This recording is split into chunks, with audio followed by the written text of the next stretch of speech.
That's the equivalent of Jungle Juice. Like, did you ever go to the bars in college and they Yeah, got like it looks maybe it like was called this. Jungle Juice, but it was like a decanter. Yeah. They would say, I think they call it $2 mystery shots, and basically like when a bartender will pour a lemon drop, they'll fill the cup, and there's like a little bit of lemon drop left. They have like a dump bin. They throw the extras Yeah. in. At the end of the night, they call it $2 mystery shots. It's whatever's in the dump bin.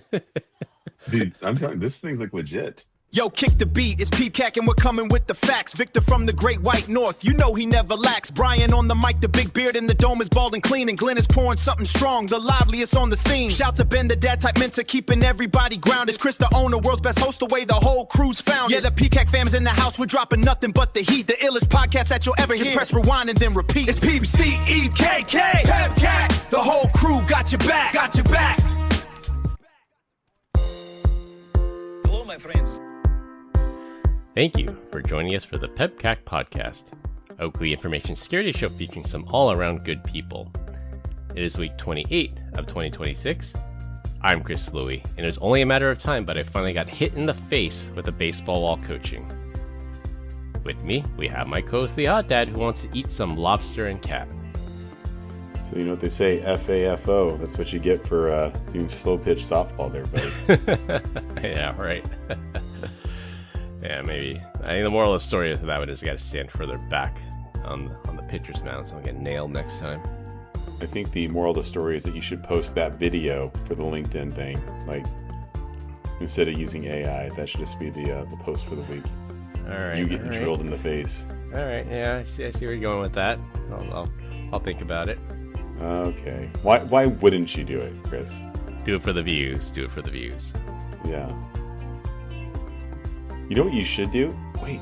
You know that video that you have of like the guys that were doing your backyard? They're like making the execution videos. Oh yeah, the ISIS propaganda videos. Yeah, you should post like that video and be like, TikTok, do your thing. Find the original video. I wonder if somebody would find it. That's true. Have you ever seen that? You know what I'm talking about? Yeah. Like you post Yeah, a clip and then they like try to find someone's social media account based on that. Yeah. I What bet if you I would could find upload it. it to like AI and have them find it? I know the downside is you'd have to create an account for, well, if you did it on not Instagram, if you did it on TikTok, you'd have to have an account, yeah, which is kind of the horrible spite. Yeah. Don't want to do that. Say? Yeah. I'm giving the market a squealer. Nah. What are we doing? And we do not have Glenn Medina this week. He is currently experiencing some explosive diarrhea from the cyclosporiasis outbreak from eating all that Taco Bell food. Fun fact, I've had that for like 30 years. So. You and the parasite have somehow found some kind of symbiotic relationship. Yeah, we're just vibing over here. Actually, I don't. BPC 157, baby. Fix me. I'm like a normal human being again. Cyclosporosis. Cyclosporosis. It's like the word of the week or the word of the month now. Everyone's saying it. My daughter sent me a video. It was just like, who knew it was like a girl dancing. She's like, who knew I had this, violent diarrhea bug? And she's like, and then she's like, this is you. I was like, all right, thanks a lot. But like, I have no shame in my game. Like, it didn't matter. Like, we have a bathroom downstairs, like by the living room. Yeah. It didn't matter if it was just me and the kids or like the kids as friends. They'd go down there and just destroy that thing. They're just like, they hear established like, dominance. Bro, I would dump and then everyone just hear giggling. Maintain dominance. Like, it's my house. I'll do whatever I want. Mark your territory. Mark it. Exactly. No guest this week due to a last minute scheduling change. Thanks a lot for that, Glenn. What are the odds on Kalshi that Glenn will show up late? I put it at 2%. I'll give you 50-1 odds on that. So if I bet $50, you'll pay me how much? 50 times 50, 2,500. Man, I feel like I might want to gamble on this. I'm gonna start. Let me see if I can ping him on Find My iPhone. That's true. I don't want to lose $50 to you. Come on, we have decades of information security experience and are here not just to educate, but to entertain. We've got 4 awesome stories for this week, so sit back, relax, and watch out for those Yellowstone bison. This week, we're going to talk about prediction markets, Microsoft's doozy of a Patch Tuesday. For our third topic, China's fight against AI girlfriends, and close with social media embargo talk. For our first topic, the Kalshi prediction market platform just filed to expand air travel betting markets. They're letting traders hedge or bet on flight cancellation rates. Picture this, your flight gets canceled, bags are stuck, plans are ruined. But if you position correctly on Kalshi, that misery could have a silver lining and you could get a gigantic payout in your trading account. It's turning real-world travel frustrations into tradable event contracts.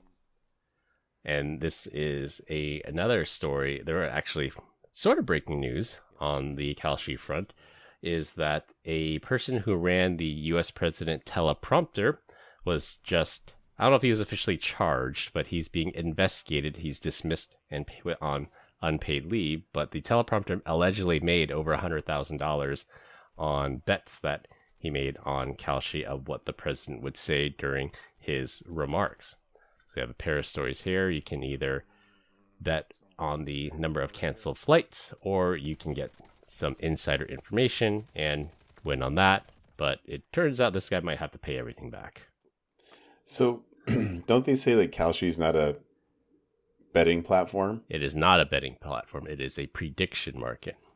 Okay, so then there is nothing wrong with, there is no such thing as insider information then. Because that's like, that would be inside baseball. You know what I'm saying? Like, they can put it in the T's and C's, but it's BS. It's not. Let the man cook. Right. If it was a security, it'd be the SEC, which enforces the insider trading. It's the CFTC. It's the Commodities Futures Trading. I don't know what the C stands for. Not corporation, but it's the CFTC. This is a prediction market, not a trading market. Yeah. So that doesn't apply. You're technically trading futures contracts, which is overseen by the CFTC. So there is a rule against that. And that's what this guy allegedly broke. And he's not being charged, I believe. They're in settlement talks right now. So they're going to settle with this guy. He'll forfeit all of his winnings, probably get censured. But I don't think he's going to do any jail time. Ugh, lame. Don't hate the player, hate the game. You know they would take his money so quick if he was wrong, if they changed the last minute.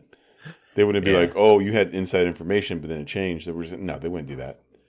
That's not cool. Yeah, and it was like, we've talked about it countless times on the show before, like, if you have an edge or you have a scam or something, just like the Xbox point story, like, if you salami slice this and you take like a little bit and don't make it obvious, like, it's way harder to track down.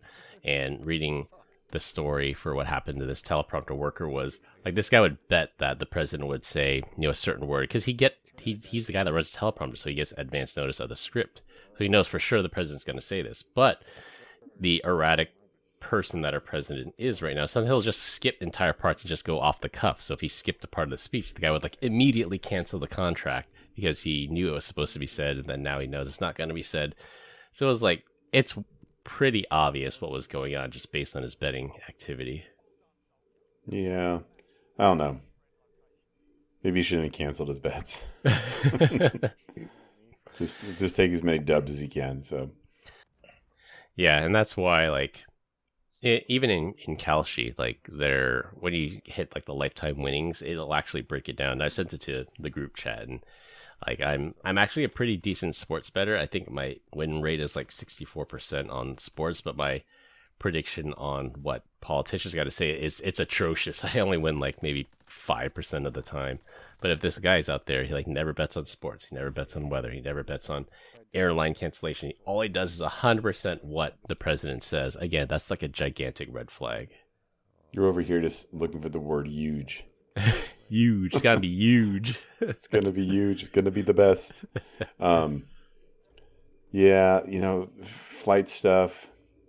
I was watching some video of some dude that, like, it was a short flight. They landed in Philly, and because they were running out of gas going to New York. And so, like, it turned out to be like this 8-hour ordeal between staying on the taxiway, trying to get refueled, to getting ready to take off, but then the flight crew timed out, so they had to like park. Oh, and they're that like, sucks. then they're like, everyone stay here, but you can leave. But if you leave, your luggage, you're gonna have to figure out how to get it. And then like 30 minutes later, they're like, all right, actually just everyone get off the plane. And then like, it's just wild, like horrible. Just like, if you didn't check a bag, it would have been like, just get me off this plane. I'll take the train, get there in an hour. Screw that noise. So Yeah, planes, trains, and automobiles. yes, sir. Yeah, that's my beef. Like, if I can help it, I never check a bag. Like, we travel for work, they'll pay for it, whatever. But it's number one, it's so inconvenient. You gotta wait for it to come off the carousel. And number two, there's a chance that this thing's gonna get lost. Or number three, like you said, you want to be agile, and you're on standby. This flight comes up, like just grab your carry-on, run to the next flight. My favorite thing about your betting brags when you send it to us is you're like, I don't know what you'll say, but you say something cocky, and then I look at it, and then of course I have to zoom into it because I'm older. I'm like, you bet $10 and made $12.65. You're bragging about a $2.65 win. Like, why are you even betting this? That's a 26% return. I don't know what you're talking about. Bet $100,000 then. Like, I don't know what to tell you. I see that kind of stuff. I'm like, I don't know about you, brother.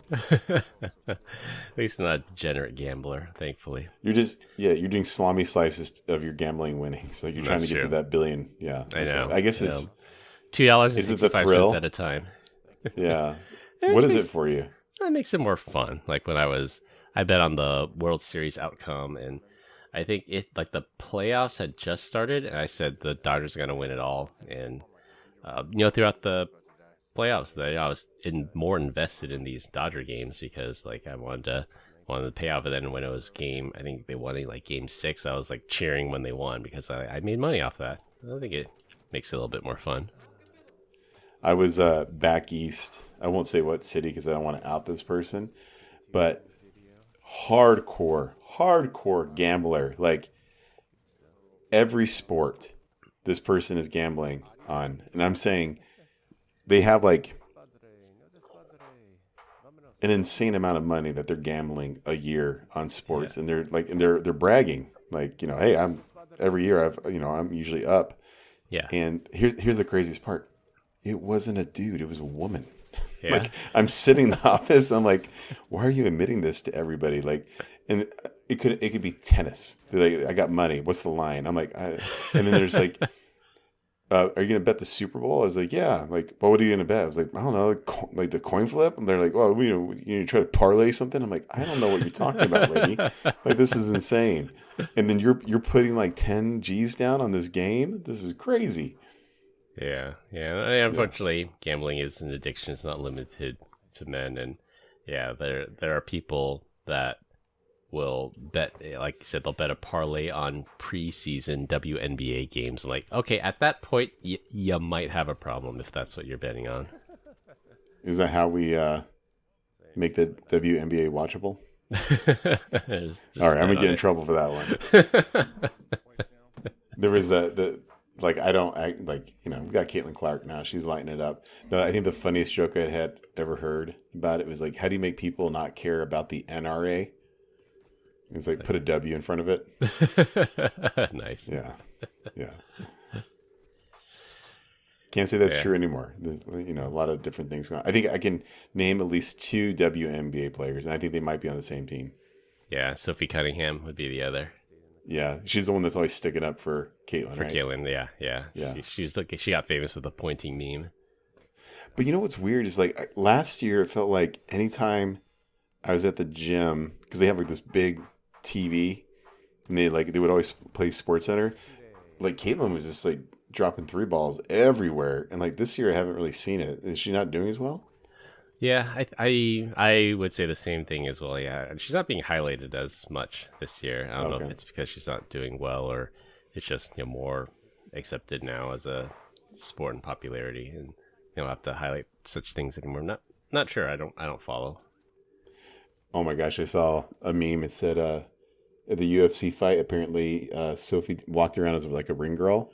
She did, yeah. It was impromptu. I think she was there attending as a guest, and I think Dana asked like, "Hey, do you want to do it?" She's like, "Heck yeah, I'll do it." And then she No, did it was the other way. Dana said, like, because I saw the video where Dana, like, they asked Dana, was this pre-planned? He goes, no. She came up to me and said she wants to do it. He goes, to get up there and do it. And so it shows her Fair enough, yeah. walking around holding the one, and then the first comment in the YouTube video is like her average points per game. I was like, oh, that was vicious, bro. I actually think it was actually off, because I think so the next comment was, no, it's not. It's 9.9. Or something like that. Internet's always eager to correct you. Yeah, I know. All right, for our second topic, Microsoft dropped their July 2026 Patch Tuesday update, and it contains a record-breaking, eye-watering 570 vulnerabilities fixed, including 59 critical bugs, many remote code execution flaws that could let attackers take over systems with minimal user interaction. Now, why the huge spike? Microsoft credits their new AI-powered vulnerability discovery tooling for finding way more issues across the Windows codebase before bad actors do. It's smart, but it also means that admins are started staring down a massive update cycle this month. Not losing a beat, the day after Patch Tuesday, our good old friend Chaotic Eclipse drops another 0-day without any disclosure to Microsoft, described as a Windows User Profile Service arbitrary hive load elevation of privileges vulnerability. Ugh, that sounds like a horrible ingredients, but go on. Yeah, now I don't know what any of that means, but Chaotic Eclipse strikes again. So the question is, can we patch our way out of this problem? Look at you pandering to my audience. But you know what's insane about this? You say that it's eye-watering, but I have it on good accord that Microsoft, their all-new AI-powered vulnerability discovery, I don't know what that actually means. I know it ain't Copilot, but I heard that Mythos had found 45,000 critical vulnerabilities in Windows. Not like, so 570, like, this is like, that's nothing. And I'm not even saying that's just what they low, patched. medium, high, critical. I'm saying 45,000 critical ones that they have to worry about. And I'm not surprised that Chaotic Eclipse is over here just, dropping 0 days, right? Because there's so many. It's like you're just shooting fish in a barrel at this point. Yeah. Yeah. I think you would be lucky enough. Like, just go find a DLL and fuzz that some. See what you get. Like, that's true. Yeah. At this point, if there really is that many. Yeah. Yeah, and that's what was, I guess, hard about it too, was the building the fuzzers and everything. But now with AI, like it just you can just automate that stuff now. Yeah. Have you tried anything with you? Well, you're not you have no access to Fable 5 because you don't pay, right? Correct. I'm trying to wrap my head around like nefarious things I could do with Fable 5, and I don't know if I'm just not interested in it. All right, about the only things I did is it's like, hey, check out my Ubiquity config. Guess I shouldn't have said that. Harden this some bitch for me, and then it does it. Sorry, you discussed twice in the last 60 seconds. And then there's that, and then what else? Have WLED lights for the house, but I can't really think of that. Yeah. I don't know how I could prompt it without getting all the security strikes. You know what I mean? Yeah. So I'm like, my phone's plugged in, hack it. Like, no, you can't. You know what I mean? Or coerce it in some way or another. Yeah, and that's why Fable 5 is supposed to be the version of Mythos with the cybersecurity guardrails up. Yeah. It's for those people that eat crayons because of the taste. Yeah, and it's I would think if you have a well-known vulnerability and you say write an exploit for this, it might do it. But if it says you point at a piece of new software, fully patched software, and say find the vulnerabilities in this, then I think that's where it'll probably tell you no. You know what I could do? So I wrote the original website that I did was for my personal website. I used Sonnet, and then I went over to it and I was like, hey, upgrade, not upgrade, give me a whole new user interface. On Fable 5, it did it. I guess I could have Sonnet audit the code that Fable 5 made, and then and then I can let Fable do the same thing and see if it can find more vulnerabilities. Yeah. Yeah, just like pit them against each other. Yeah. Little spy versus spy, right? Yeah. I did that with Codex versus Claude. Yeah. And I did it like knowingly that it would have 2 vulnerabilities, and it found 9, 7 of which were high vulnerabilities. And I was just like, this is my favorite part where like I call, Claude my B word. I'm like, hey, we talked about this. I am a security guy. Don't put holes in my stuff, jerk. Yeah. You know what I mean? Yeah, what did Claude say? Oh, I'm sorry. I'm like, this is what I found by doing scanning. It's like, oh, you're right. There is a vulnerability here. Yeah. It was stupid stuff, but like, again, I knew about it. Yeah.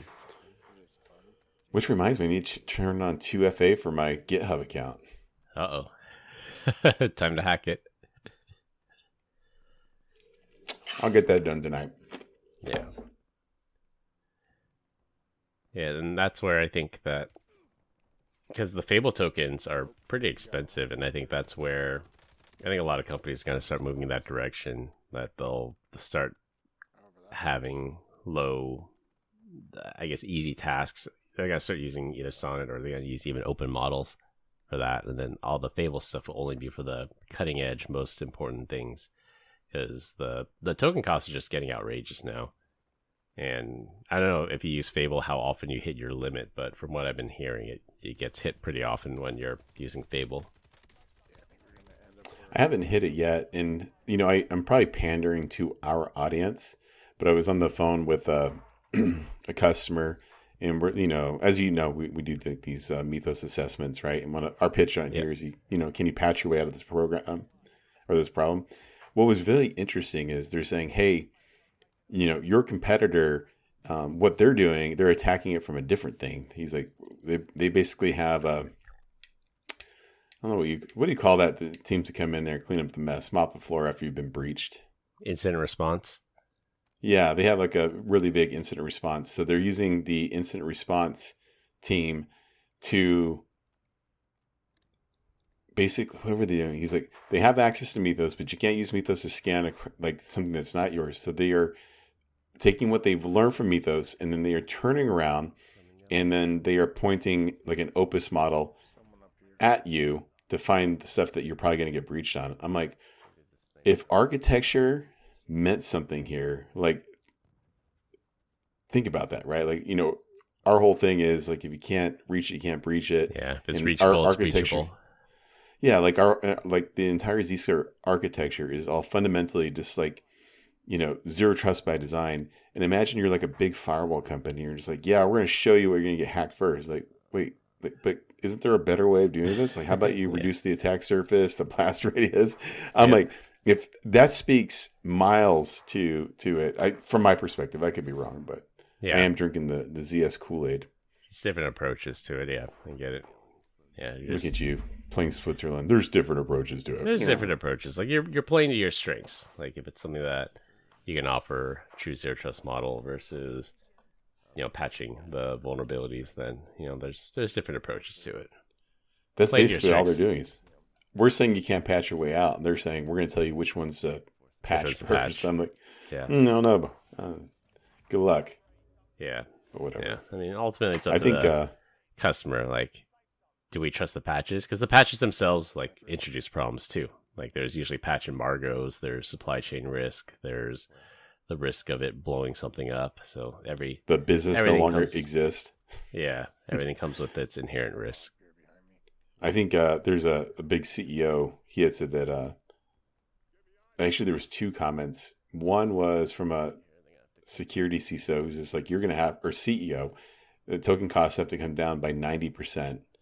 And I think it was the Anthropic CEO, or maybe it was the OpenAI. No, I don't think it was Dario. The OpenAI one. Yeah, I think it was Dario was saying, maybe, I can't remember. We'll paraphrase, but it was basically to the degree of like, they need to have trillions of ARR to make AI make sense. Like, to make it, fundable, like an actual working thing. I'm like, dude, that's such a crazy number when you think of like all the different AI companies. And then eventually are they just going to say like, is their position like, it's gonna be so big, like you smaller startups, you can't hang. So is this gonna be us? Is it gonna be, Microsoft, Gemini, Google, OpenAI, and Claude? Like, is it?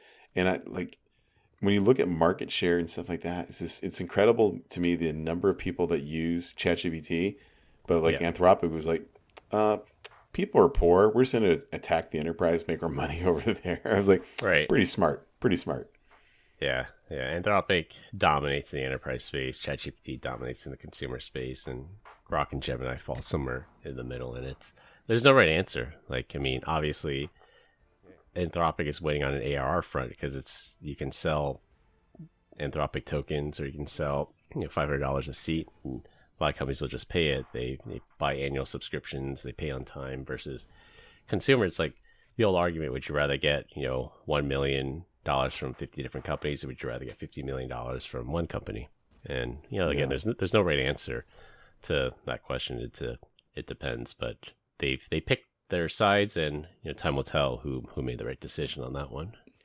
I was talking to a company that was like, we need to make sure that token usage and stuff. I was like, well, I just so happen to have a program that can identify if it's being used for business intent or not.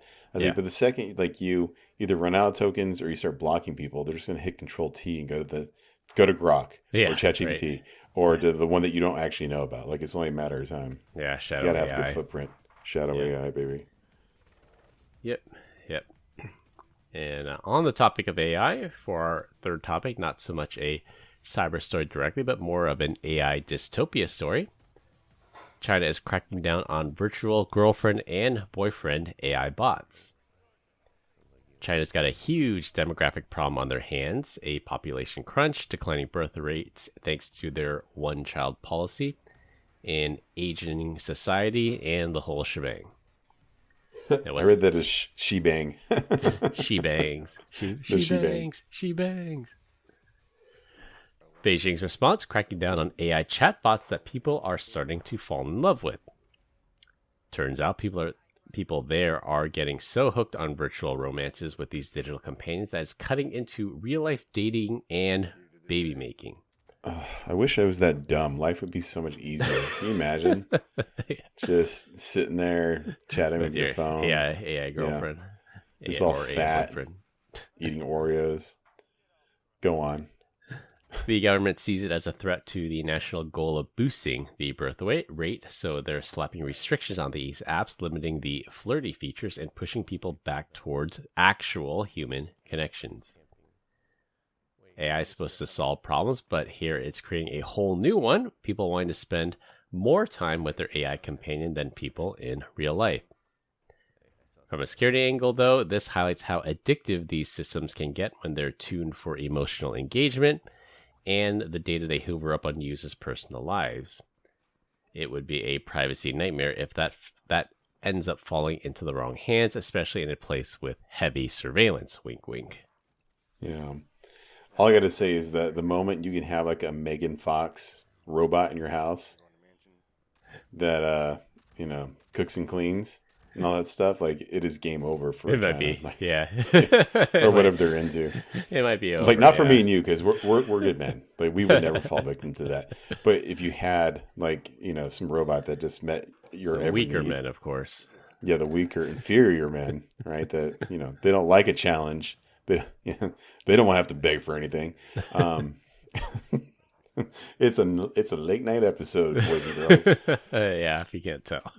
Yeah, we are recording quite late at night, thanks to Glenn. Yeah, and he has explosive diarrhea, so he's not here. Yeah, Glenn. Like, look at this. Like, homeboy is like, it's past my bedtime. Number one. Number two is like, let's record at like 9:30, and then he's a no-show. Thank God I didn't take that $50 bet that gives me $250. I've been cooked right now. I know. It's like, I would have won $50. Bro, I'm still trying to figure out how the heck you said 2% on 50 is 250. Oh, I think it's a 2% odds, which means it pays 50 to 1, because 100 divided by 2 is 50. So it's 50 to 1. If you bet $50, 50 times 50 is 2,500. No, 50% $50 at 2% is like $1.50. I don't know math. But like, Yeah, but the 50, odds of him 150. showing up are 2%, so that means your odds are 50 to 1 that he does not show up. Oh, okay. Yeah. Oh, all right. I thought it was the odds of him not showing up was 2%. I was taking that. Yeah, the odds that he shows up is 2%. So I No, said not he- showing up. Yeah. What I'm so trying to you do bet your is win this bet no matter what. $50 that he does show up would turn into 2,500 if he does show up. Oh, and I get the whole 50 if he does not show up. all right. I gotta figure out how to do this. Let me turn off the Bluetooth on my phone because we have something very, very important right now to do.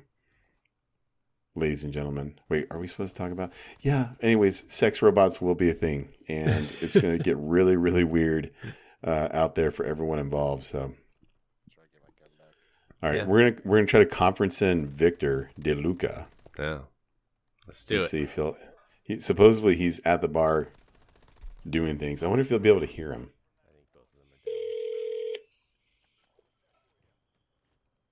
Can you hear it ringing or not? Yeah, I can sort of hear it ringing. You can sort of hear it. Okay.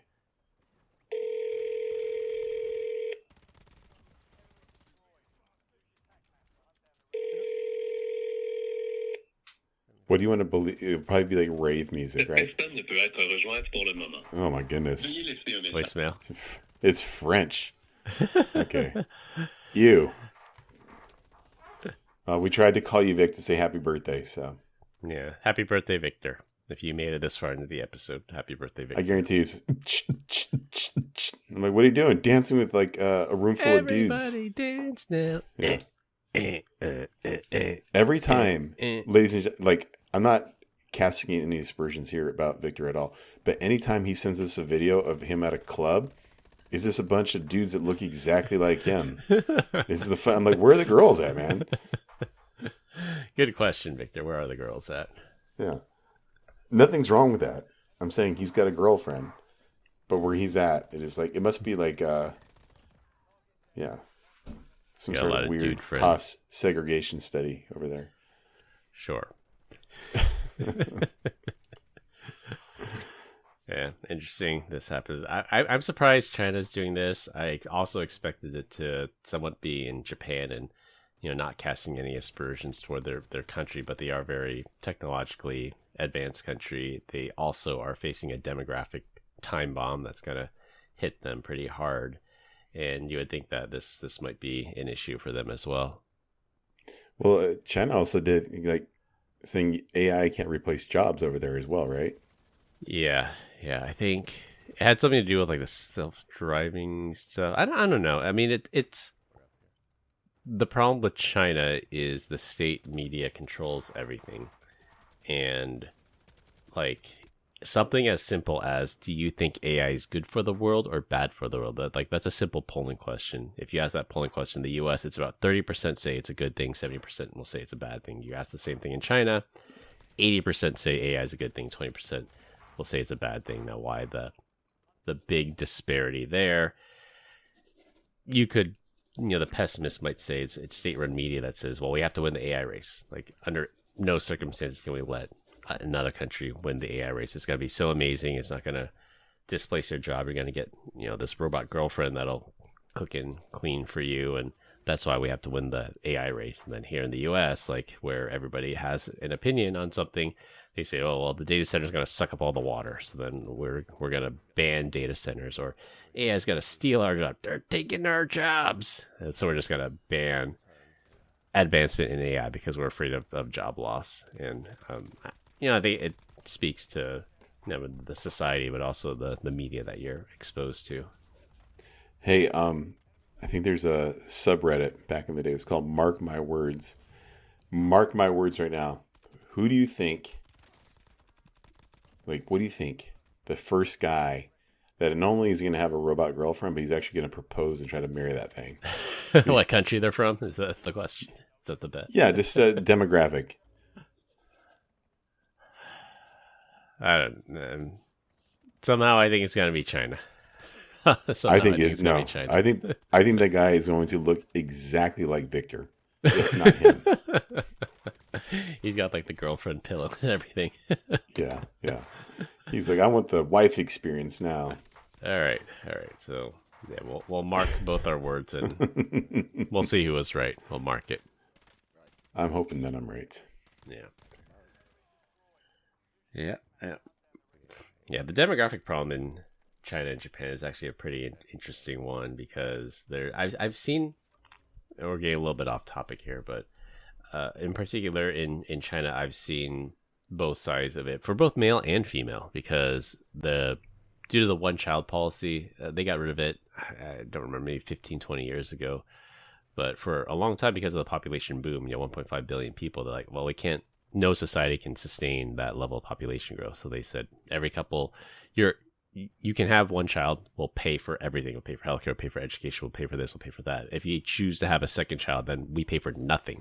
And that was like the incentive, because they couldn't stop you from having a second child. But if you had that second child, then you would get severely reduced government benefits. So there was an incentive to only have one child. And being a society that values males over females, and it's not, that's just the way things are. The male carries on the family name and everything. There's a strong preference for males, and in certain times, the males could technically help out on the farm for an agrarian society. They were a little bit better at farm work, and nothing against females or anything, but that was the perception then. Fast forward, what happened? You had 52 males for every 48 females, something like that, which doesn't sound like much, but then you got this demographic time bomb that says, well, there's not enough women to go around, that there's these single dudes that just can't find women, and it's just a numbers game. Like they can't find anybody. So there's that side of the equation. And then there's the other side of it is certain females, if they can't find a mate past the age of 30, like their chances of finding a permanent, a husband, like go down dramatically. So you have this like single guys forever on one hand, but you have all these like women over 30 that can't meet anyone on the other hand. So I don't know how you really, marry the two. And I think that could be contributing to why they turn to AI girlfriends and boyfriends. Fascinating. Didn't you go back to the motherland not too long ago? I did not. I'm pretty sure I'm banned from there. The last time I was in China was in 2011, and I probably can't go back by now. Do you think they actually wouldn't let you go? Like something would flag and not let it happen? Either flag and not let it happen, or if I make it in, I'll just say I might not make it back out. So I don't want to take that risk. Oh, damn. Look at this offender. Do you think I would make it in? I don't know. All I'm saying is we've been pretty vocal about the policies of the Chinese government on this podcast, and it's public information. So I don't know if I would take that risk. Fascinating. Very career limiting move, I guess. Yeah, I mean, not really clear. I don't have any strong desire to go back. Even Hong Kong might be risky now that China has taken over. But well, we'll see. I mean, if I ever do go, I'll probably go to Hong Kong. I wouldn't go to China, and I will 100% bring a burner phone. I would not take my own personal phone with me. Did I hear this correctly? Did they really do away with the one child per person or per family or whatever? Yes, yeah, that is no longer a policy because they realized the problem that they created. No, so it went away that long ago, 15 or 20 years? I want to say, yeah, it's been gone for a while. Bro, I felt like I just found out about it. Like, nah, old news, buddy. Someone can fact check me, but it's gone. I want to say it's been gone for at least 10 to 15 years by now.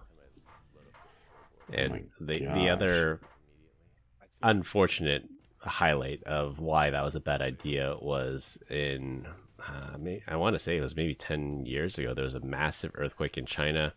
China not known for very strong building codes. The earthquake, unfortunately, a lot of children died in the earthquake. And due to the one-child policy, you have these like 60-year-old people. They had one child. Their child died in the earthquake, and like, well, it's too late for us. Like, that's it. Like, game over. So then I think that was something that brought that debate to the forefront as well. Dang. I think it was, is it Moldova has like the highest women to men ratio. I think they're like 54% there. Yeah, Moldova or Latvia, I think as well. Latvia, yeah, I was researching for For Different science, reasons. right? Yeah, For science, for yeah. scientific reasons. Yeah, For the pod. We do everything for the pod. Yeah. Wait, wasn't there like a TV or a movie that was like he had like a little voice recorder thing, and it was like AI he was talking to, and he fell in love with it? Oh, Joaquin Phoenix, Her. The movie was Her. Yeah, Is he dead? Is he the one that died? Joaquin? No, Joaquin Phoenix is still alive. Okay, he's not. He wasn't the Joker. I'm thinking of somebody else. Heath Ledger. I think of Heath Ledger. Okay, yeah, they're the same thing. Whatever. Yeah. Joker 2 coming soon. For our last topic, it'll be a rotating topic every week. This week, we're going to talk about the UK's government rolling out a default midnight curfew for 16 and 17-year-olds on social media platforms. Hold on, here's Victor. Victor. What's up, Wigga? Oh, hey now. I don't know you just said that one. We're live on the podcast. Happy birthday. Happy birthday, Victor. Thanks, man. Appreciate it. Chris says happy birthday. You where you at? I'm biking home right now. You're biking home under the influence? I hope you don't get Yeah. pulled over. DUI for biking? Yeah. On, dude. Anything's possible. Chris, can you hear him? Yeah, I can hear. Okay. Land of the free, eh? Yeah, what did you do tonight for your birthday? We just hit the bar, had a couple of drinks, and then went to a jazz bar with live music and like a DJ. It was good. It was fun. You know, this is so. How old are you again? 10 years old? Like what the heck, dude? 30. 30. 30. The big 30, everyone. Happy birthday. Was it? Happy 30th. Yeah. Was it just you and the boys, or did you bring your girlfriend? No women allowed. That sounds like that. The math is mathing on that one, buddy. Yeah, you know what? It is what it is. It is what it is. All right. Well, anyways, we're gonna go finish recording the pod. Talk to you later. Happy birthday, bud. Take care. Thanks, man. Bye. Cheers. Cheers. All right. Victor celebrating his birthday with 0 women again. And having to bike his way home. And riding a bike. Like, did they not have Uber in Canada? You know, can you imagine? Like, it doesn't sound like anything I would ever want to do. Yeah. What do you do for your birthday, Brian? I'm going to go to the bar, get drunk, and then ride my bicycle home. With a bunch of dudes. Well, yeah. He's like, you understand there's like 6 of us. It's like a train. I'm like, all right, get the hell out of here. Not helping your case. Okay, yes, you were saying the UK's government is rolling out a default midnight curfew for 16 and 17-year-olds across social media platforms like Instagram, TikTok, and whatever else kids are doom scrolling these days. You're welcome. That is correct. No more late night rabbit holes unless parents opt out. It's all about protecting young minds from the endless feed of filter perfection and algorithm-fueled anxiety. On paper, it's a win for privacy and mental health, which means less data harvesting after dark and fewer targeted ads and pushing junk. But as always, there's a catch. Enforcement means there's more age verification, which could lead to even tighter data collection. Governments love a good quote for the kids excuse to expand surveillance tech. Good intentions paving the road to overreach. The UK already banned the use of social media apps for children under 16, and this adds restrictions on their youngest users who are allowed to access those apps. Will it work? History says these blanket rules often backfire, driving kids to sketchier apps or VPN workarounds. The reality is government has no business doing this whatsoever. Like, doing it for the kids sounds like a great idea. It is clear government overreach. And just be a parent. Do your job. I want to tell you, quit being a loser. Like, I say that when I think I went 0 for 3 with my older kids, but I'm batting 1,000% for the younger one. I learned, they were younger though, and I feel like I had good guys. I was logged into their accounts, and then they slept with their phones downstairs. I can go through it anytime I wanted, but my youngest is definitely not on any social media, and you know what? There's a lot of tears and stuff about that, but whatever. Like, she's just not. I'll tell you. Yeah. And sometimes you got to be that the adult in the room. Yeah, and I say this because be the bad guy. Yeah, like, I won't say which of my kids But she was like, Dad, what do you think of these jeans? I was like, I don't know. I guess they look nice. She's like, they were $300. I'm like, oh my God, like $300 for jeans? And she's like, yeah, I just got done paying it off. I'm like, what do you mean you got done paying it off? The buy now, pay like, later. Yeah, I was like, oh man, we won't say the name of it. I was like, why did you do that? She's like, well, it just seemed like a good idea. I was like, you're on TikTok way too much. Like, it is influencing your brain to buy. You have no business buying $300 jeans. That's true. I don't even think I have $300 jeans. You know what's wild is, like, I remember saving all of my money to buy Jordans back in the day. There was no social media. I was obsessed with it. But Jordans are like, maybe not the last couple of years, I haven't looked, but there was a point in time where I think I had to save like $120 for a pair of Jordans growing up in the 90s. And I think Jordans are still like in the 120 to 150 range, which is kind of crazy. I'd say that, yeah. Yeah, I mean, same thing with video games. Like, when I was growing up, the most expensive video game I remember was on Sega Genesis. It was the Mario Lemieux NHL hockey game. It was $55, and your average PlayStation 5 game is like about $60, so it hasn't gone up much. Now, granted, games these days have microtransactions and DLCs, and you got to buy the game twice if you want all the features. But like for the base game, like $60, like that's probably the most expensive game you'll find. Even GTA 5 is, I think it's like $80 maybe for the base and $100 for the premium. Dude, they've made so much money off of GTA 5. Yeah. Right. Well, everyone is desperate for GTA 6 to come out, and I want to say they booked like already $1 billion in pre-orders, and I think it took $2.7 billion to make the game, something like that. So they're already a third of the way, and the game isn't even released. Let's see here. I'm going to ask how much money has GTA 5 made? What do you think? The over-under, is it in the billions? Yeah, for sure. Okay, you're definitely right. Sure. How much in the billions? I don't know, 2? 10. 10 billion? Really? 10 I'm billion, surprised by that. Oh, good for them. I love that I sent a video of me like off-roading in the rain and stuff, and I think I was doing donuts. Yeah. And Victor zoomed in. We can barely see the edge of the screen of the song called GTA 6. He's like, he's literally doing, yeah. I was like, that's actually kind of funny. That is. Yeah. It's that autism kicking in.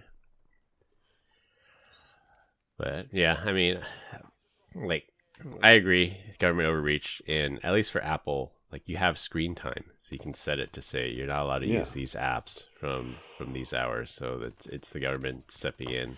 But if we've ever read like The Anxious Generation, the book, like it creates a collective action problem. I'm actually living through this right now, unfortunately, of when you give kids access to this, when you give kids access to that, and good on you for restricting your youngest, but there's definitely a collective action problem of like, well, if every parent could just agree no social media until age X, then we wouldn't have this problem. But it's the parents that say, yeah, my kid can do whatever they want, and then the next kid says, well, she's doing it or he's doing it, why can't I do it? And then it creates an issue within the social dynamic of what, be it school or dance class or baseball team or whatever. Are your kids vibing for social media yet? Not social media necessarily, like chat apps, so they can chat with their friends outside of class or outside of practice. That's more of the direction that the kids are going in. It's it's a slippery slope, right? You start with one thing, and then you say, okay, you can use this, it's controlled, you can only use it at home, and then it starts expanding into other areas. So that's definitely a concern that I have as a parent. Yeah, I would assume that younger kids would they be in the Snapchat? No, is that a WhatsApp or what? Yeah, it would be one of the messaging apps. And I did my research. Like, I wanted to see like what controls you can wrap around it. And Apple, by far, I think, is the safest for younger people. Like, you can have really strict controls of who can contact them, what group chats they're added to. I mean, they even have like the client side scanning to make sure there's no adult content in the chats. And for like GChat, like, you could set up family spaces, so approve group chats, but for GChat, there's no way to stop unsolicited people from messaging you. And I was actually telling my wife, like, I have a Google account that I only use for podcasting purposes, because I have to push it to like Google Podcasts and YouTube and things like that. Like, I've never used this email for like newsletter signups. I've never published it anywhere. Nobody should know about this email address except for, you know, the podcasting publishing platforms. And I still get spam. Like, I still get those unsolicited calendar invites of, you know, hey, come join my webcam show, and here's the link, as a calendar invite. So I mean, they're finding my email address somewhere, and it could just be like they're just enumerating addresses until they find a live address. I don't know. I get that one where it's just like, you know, your subscription renewal is due tonight at 9:39. Yeah, we're gonna delete your files. Okay. The 9:39 though is like, it's wild. Like, it's not 9:30. You know what I mean? I'm like, were they trying? Like, is this someone? It's like so precise. Somewhere else? Yeah. Like, and they think that that's like 9:39 in the morning. I'm like, you guys are idiots. Yeah. And then I actually did. I turned like that accept. How would you say? I forget exactly what it is, but you know, it shows up in your calendar, and the only way to do it is to block those solicitations from unknown senders. Yeah, you can't do that in the business world because so many emails come in from, you know, customers and stuff that you're just like, I didn't get it. There's a reason why I'm literally rejecting your stuff. Yeah. It's a fine line, but yeah, I mean, I was talking to Dan in the UK. We work with him. He's an SC out there, and he said, yeah, basically the same thing when the 16 and under social media ban happened. Everyone just, the number one app in the UK was the VPN app. And then now the Parliament's trying to ban like underage people from using VPN apps, and like it's just this whole like whack-a-mole cat and mouse thing. And you know, it's up to the platforms to age verify people, and it's a huge mess. I'll say that. 50 years from now, our grandkids are going to be like, Papa Chris, tell me about the free and open internet. Back in my day. Yeah. We had chat rooms, and we would go in there and just call people names. It was amazing. Without the worry of the government knocking at our door. Yeah. Yeah. All right. Well, on that dystopian note, we continue to great comments about our dad joke of the week. Dad joke of the week. This week, Glenn was supposed to be up, but he's currently paying homage to the porcelain god, so I will take over for him. I just left the grocery store, and the kid bagging my stuff asked if I wanted paper or plastic. I told him I didn't care and that he could decide for me. He told me that I had to pick because baggers can't be choosers.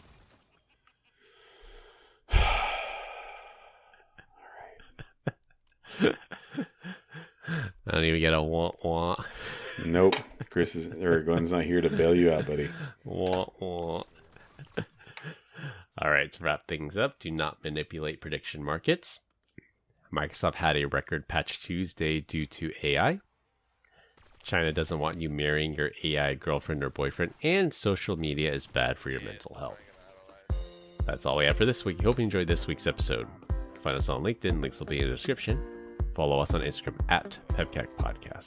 Thank you to all listeners and subscribers. Rate us 5 stars on the iTunes Store and Spotify, and left us a review. We appreciate you all spreading the word to help grow the show. The best way to find us is to search for the PEBCAK Podcast on your favorite podcast listening app. For my co-host Brian Deach, I'm Chris Louie. Thanks for listening. We'll see y'all next week, and as always, have a nice day. Bye, Felicia. Have a nice day.